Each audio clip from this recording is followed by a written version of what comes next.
Ladies and gentlemen, I am the eclectic gentleman Stephen Watts of Wrestle-ography, the positive wrestling personality and historian. Join me as I take you on a journey in pro wrestling history from February 24th to March 2nd. Starting off as we always do on a positive note, that's right, these are your pro wrestling birthdays. Happy birthday to one of the voices of WWE, Corey Graves. Woo! Next, we have the Nature Boy, Ric Flair. After that, I'm not telling you something you don't already know, Sean O'Haire. Then, of course, the man of the AWA, Vern Gagne. Who's missing? It must be the missing link. Happy birthday, sir. Then, of course, one of the greatest performers of all time in ring, Ricky the Dragon Steamboat. Wait, what's next? Is that Black Magic? That's right, Black Magic Norman Smiley. Uh-oh, here comes Adnan Al-Kassi.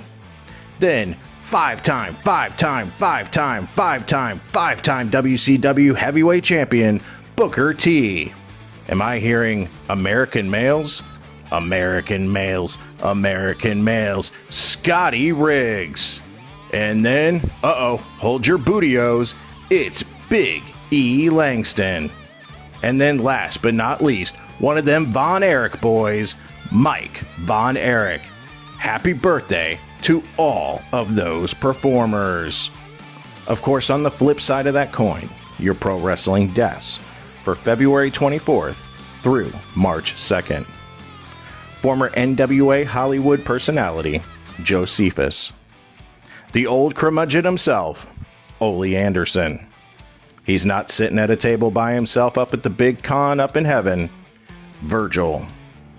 One of the Vachons, Butcher Vachon. And lastly, Doug Furnace of Furnace and LaFawn. Alright, enough of the sad stuff. Let's get to the meat and potatoes. That's right, these are your pro wrestling history highlights for February 24th through March 2nd. Starting on the 24th, 1991, the NWA held Wrestle War pay-per-view in Phoenix, Arizona. This is notable because it is Eddie Guerrero's first NWA pay-per-view appearance, even if it was in a dark match. Next, 1992, Koko B. Ware defeats Kamala for the USWA Unified Heavyweight title in Memphis, Tennessee. 3 years later, in 1995, UFC star Dan the Beast Severn defeats Chris Candido in Kentucky for the NWA World Heavyweight title, beginning a reign that would last over 4 years. 2 years later, in 1997, Six, aka Sean Waltman, defeats Dean Malenko for the WCW Cruiserweight title in San Francisco, California. And last but not least, on February 24th, 2002, World Wrestling All-Stars, a company that had been running overseas tours and taped pay-per-view events, held their first live US pay-per-view with Revolution from the Aladdin Hotel in Las Vegas, Nevada. The show drew 2,800 fans, many comped and freebies given out, and was the first live US pay-per-view not put on by WWE since WCW was sold.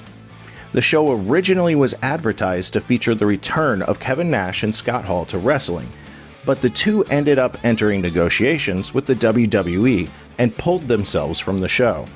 Randy Savage, also advertised for the show, didn't appear, with fans being informed during the pre-show.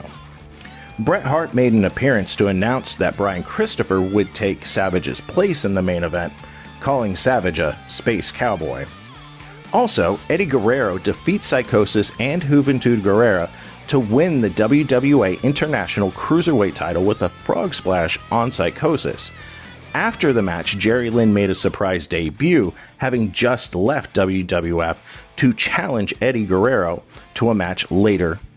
But that match never happened, as Guerrero went back to the WWF.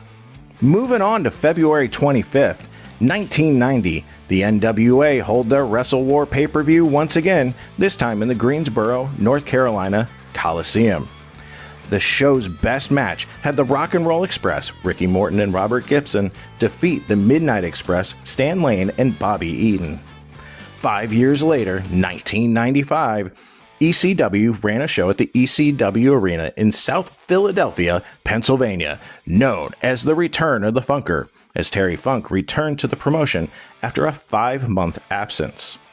The show becoming infamous for the angle called a Funk in the Box, one of the most memorable moments in ECW history. 2001, WWF hold their No Way Out pay-per-view, which is most notable for Triple H and Steve Austin fighting in a 3 Stages of Hell match. It certainly outshone the main event of The Rock defeating Kurt Angle to win the WWF World Heavyweight title.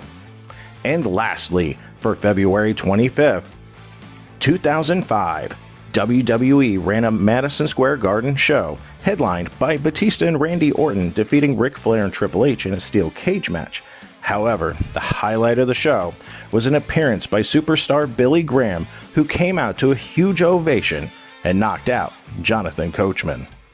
Moving to February 26, 1939, Jim Londos is awarded the Maryland version of the World Heavyweight title by the Maryland State Commission.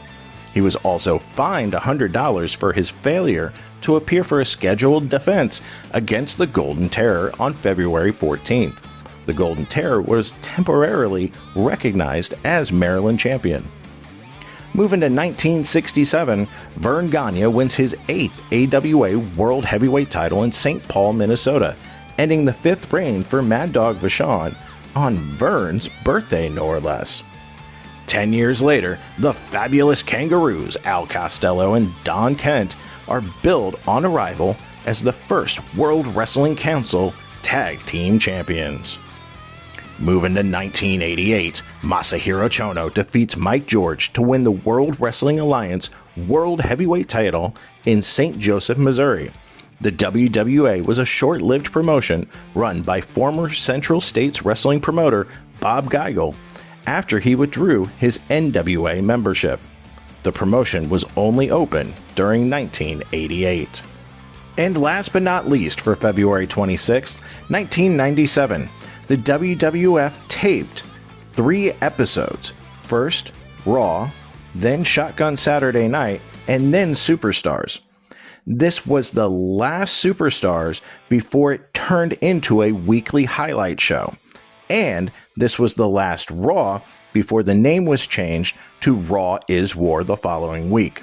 It is notable that it also had the tournament final for the first ever European champion, in which British Bulldog pinned his tag team partner, Owen Hart, to win. February 27th, season 1921, Pinky Gardner defeating Wayno Kenton for the World Middleweight title in Boston, Massachusetts.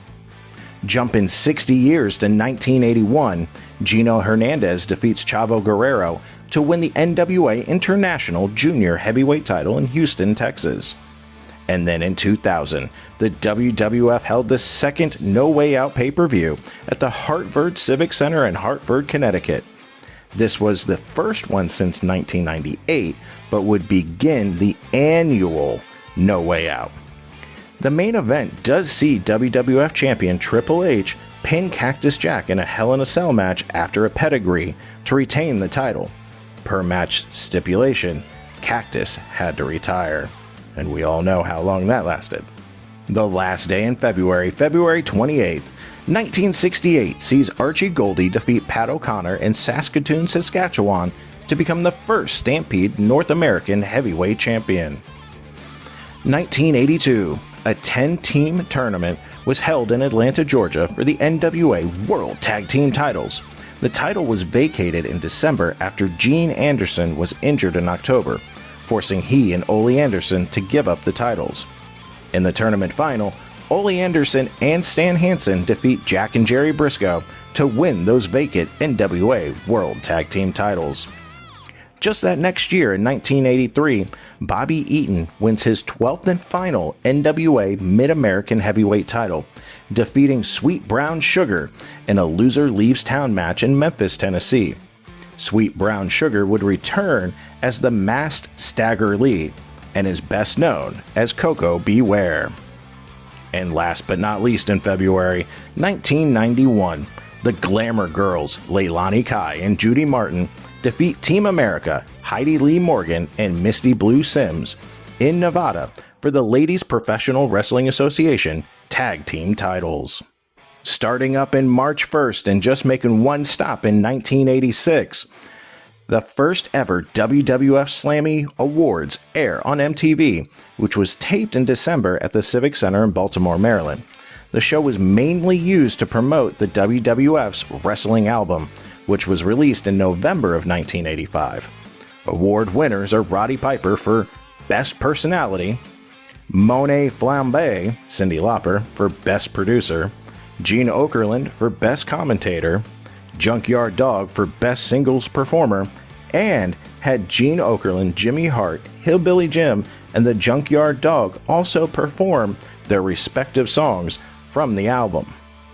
Also in 1986, the WWF's 5th edition of WWF's Saturday Night's Main Event, taped February 15th in Arizona, airs on NBC and earns a 10.0 rating. Most notable, WWF champion Hulk Hogan defeats Don Muraco by disqualification to retain the title. When Heenan entered the ring to prevent Hogan from pinning Muraco after a leg drop, King Kong Bundy then ran in and attacked Hogan, giving him 3 avalanches and 2 splashes. The British Bulldogs and Pedro Morales make the save. And our final stop for the week, March 2nd, 1936. Dick Shicott defeats Danny O'Mahony for the NWA Heavyweight Wrestling title. 3 years later, 1939, Marv Westenberg defeats Steve Casey for the AWA World Heavyweight title. Jumping into the 90s, 1993, Paul Orndorff defeats Eric Watts in a tournament final for the WCW World Television title. Previous champion Scott Steiner had been stripped of the title when he left for the WWF.